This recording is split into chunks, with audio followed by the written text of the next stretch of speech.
My name is Clarice Pasky. I'm in the laser program here. So our class size is only 4 people. So I feel like it's really nice to have that one-on-one and we can all just kind of be in this space, and we've had really good conversation and it's like we clicked right away. So that's really nice.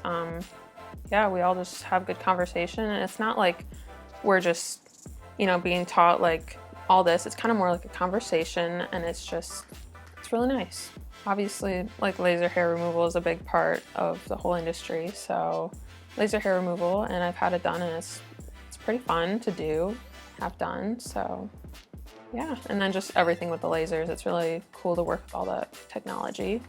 It's very different from what I did before. I was at Aveda before, and it's just a very different feel. This is more luxurious, whereas Aveda is definitely more kind of rustic. So it's definitely a big switch, but it's good. It's nice to be here, and I feel like I'm coming in where just people know what they're doing, and the teachers, they're very coherent and they're very smart, knowledgeable, so I feel like I'm getting a good education so far. So I'm a very hands-on learner. I can't learn like via textbook and just read and learn, and just from the first day we just were touching each other's skin and working with all the equipment, and that's really nice to just jump in like that, and I really like that. I feel good so far. I've had a couple services done. I just feel like it's going really smoothly, and I feel like I'm learning a lot. Even just being here 3 days, I feel like I've already gained a lot of knowledge.